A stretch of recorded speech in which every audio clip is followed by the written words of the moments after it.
أعوذ بالله من الشيطان الرجيم بسم الله الرحمن الرحيم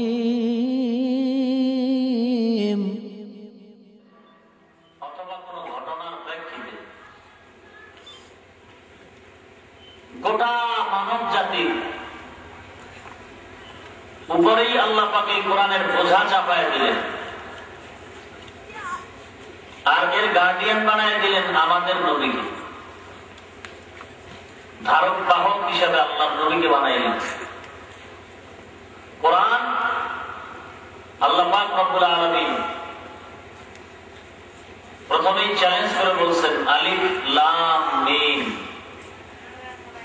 এমন কিছু অক্ষর আল্লাহ উল্লেখ করেছেন যে অক্ষর দ্বারা প্রমাণিত হয় এটা মানুষের কোনো কথা নয়, কালাম নয়, কোরআন নয়, আল্লাহরই কোরআন। কোরআনটা কার? আসতে বলেন কেন? আরো জোরে বলেন। আল্লাহর নাম উচ্চারণ করতে লজ্জা হয় না? আল্লাহর নাম উচ্চারণ করতে আপত্তি হয়? তাহলে আল্লাহ নাম উচ্চারণ করেন না কেন? কেউ কেউ তো আপত্তি করতে চায়। হ্যাঁ, কেউ কেউ বলে আল্লাহ নাম তো এতদিন ডাকছি, এখন নতুন নামে একটু ডাকি। আল্লাহ নামে তো এতদিন ডাকছিলাম আল্লাহকে, এখন ভিন্ন নামে একটু আল্লাহকে ডাকি। আল্লাহ নাম ঠিক আছে, কিন্তু একটু ভিন্ন নামে ডাকতে চাই। আমি বলতে চাই আল্লাহ নামটার মহত্ব, ওজন এবং এর বিস্তরিত, এর যে মহত্ব এবং এর যে পরিধি, এটা কি তুমি জানো যে তুমি আল্লাহ শব্দটাকে বাদ দিয়া ভিন্ন নামে ডাকার মানে? বুঝেই বলো আর না বুঝে বলো, বুঝো আর না বুঝো, আল্লাহকে আল্লাহ নামে ডাকতে যদি কারো আপত্তি হয়, আমি বলতে চাই এমন বেঈমান যেন আল্লাহর জমিন ছেড়ে পালায় যায়। আল্লাহকে আল্লাহ নামে ডাকতে যদি কারো আপত্তি হয়, আমি বলবো সেই বেহায়া, অসভ্য, বেয়াদব যেন আল্লাহর জমিনের ফসল ভোগ না করে।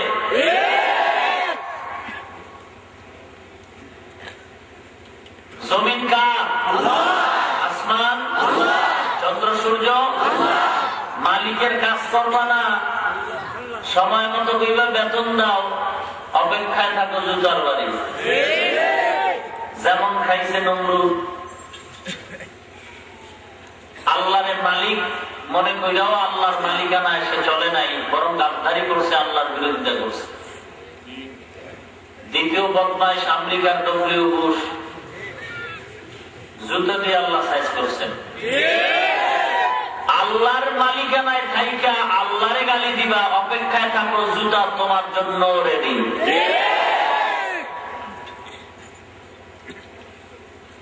কারণ চূড়ান্ত পর্যায়ের বেয়াদবকে আল্লাহ জুতো দিয়ে সাইজ করে। সাবধান।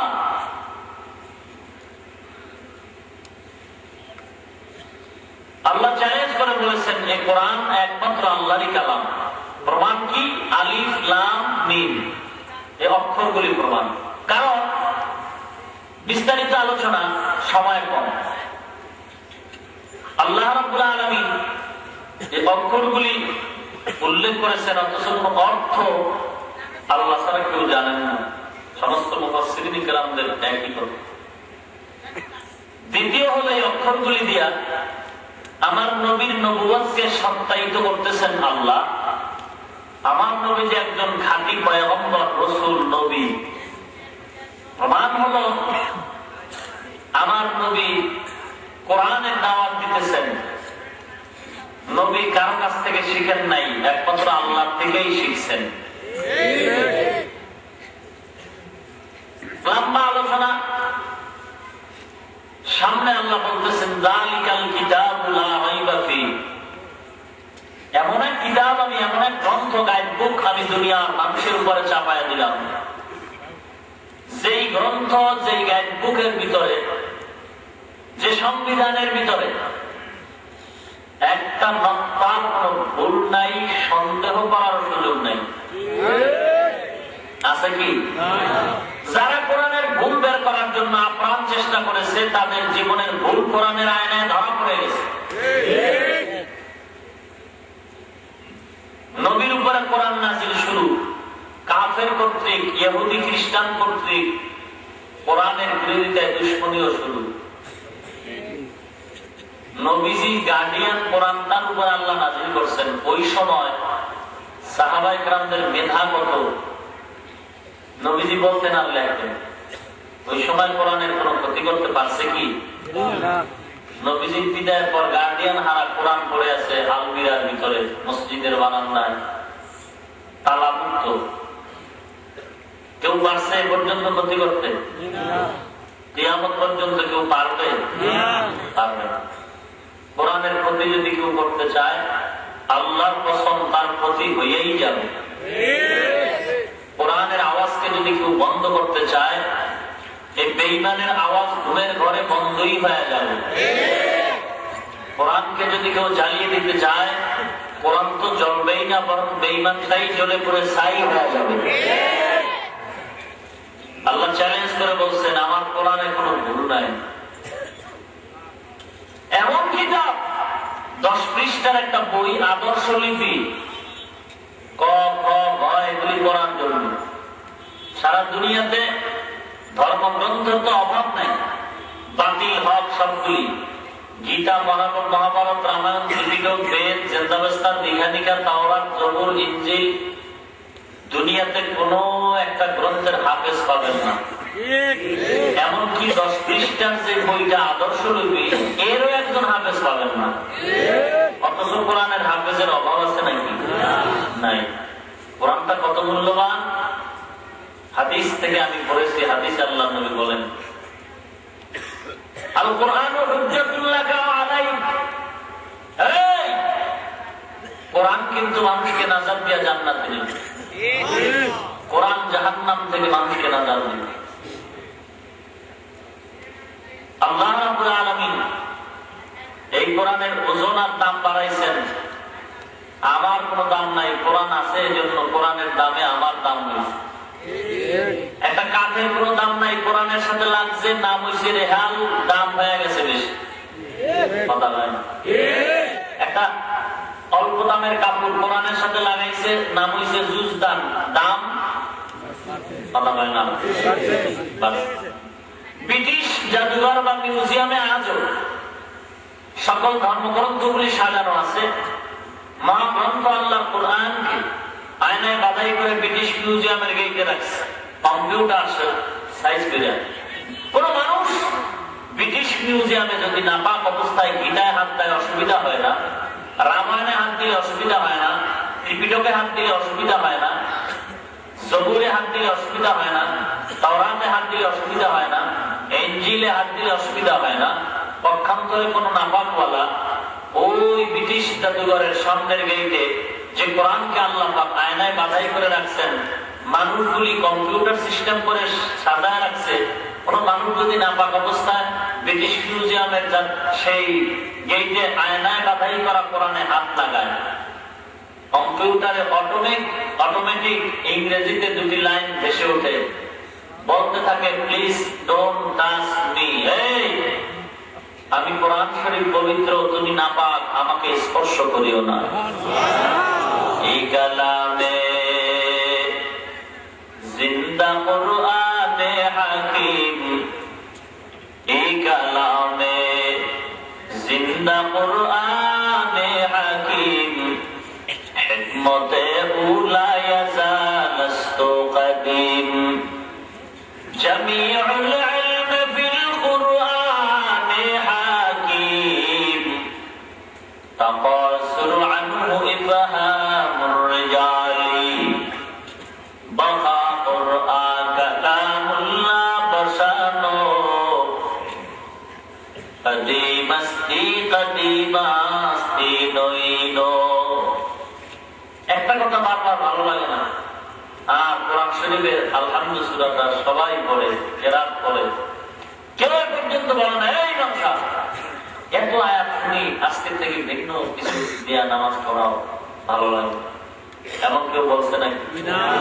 বরং যার কণ্ঠ যত সুন্দর তার তেলাওয়াত তত সুন্দর, যার কণ্ঠ যত মজার তার তেলাওয়াত তত মজার। মানুষের চোখের পানি পড়তে থাকে, মানুষ চায় তুমি তেলাওয়াত করো, মজাই লাগে মজাই লাগে। কারণ কোরআনের তেলাওয়াতের মতো মজার তেলাওয়াত আর দুনিয়াতে হতে পারে না।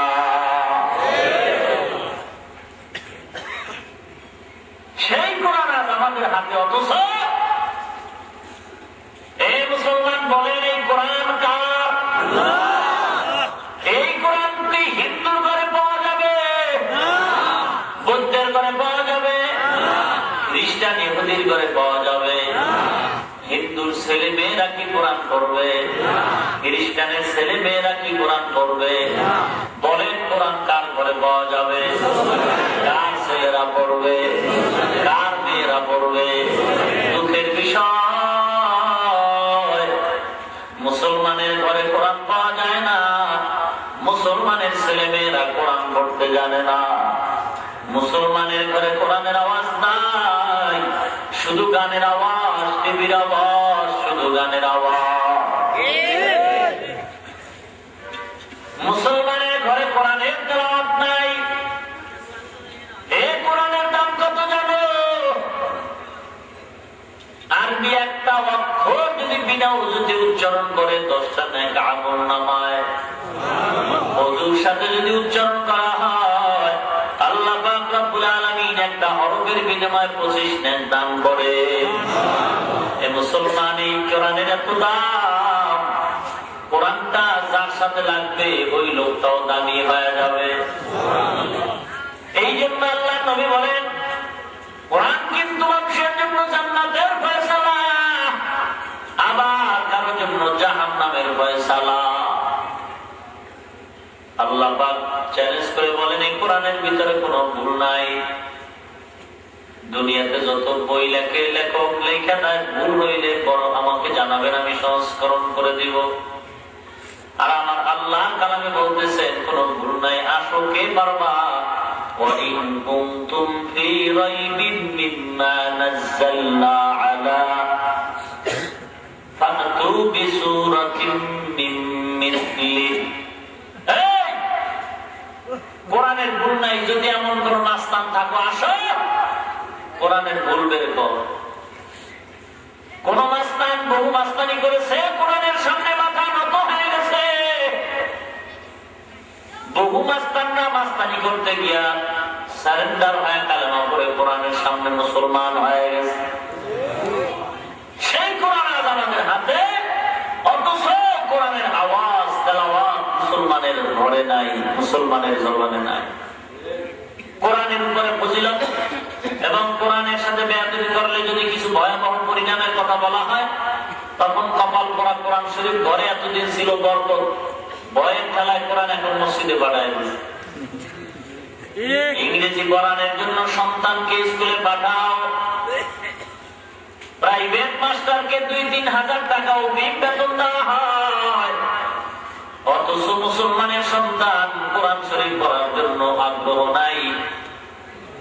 এমন এক টাইম বাড়াইছে, যেই টাইমে সন্তান খেলাধুলা করে সেই টাইমে সন্তান পড়ায় মুয়াজ্জিন সাহেব। মাস শেষ হলে বেতন দিতে যায়, 100-200 টাকা দিতে চায় না, তাও আবার বাকি রেখে দেয়। কপাল তো এমনিই পড়ে গেছে। মুসলমান ইমানদার আল্লাহর গোলাম, আল্লাহ রাব্বুল আলামিন ডেকে বলেন, হে দুনিয়ার ইমানদার, এই কোরআনের মধ্যে কোনো ভুল নাই। আমি আল্লাহ কেন এই কোরআন নাযিল করলাম জানো? হুদাল লিল মুত্তাকিন। আমি আল্লাহ কোরআন নাযিল করেছি একমাত্র মুত্তাকিনদের হেদায়েতের জন্য, মুত্তাকিনদের হেদায়েতের জন্য। মুত্তাকিন কারা? তাকওয়া যাদের ভিতরে আছে তারা।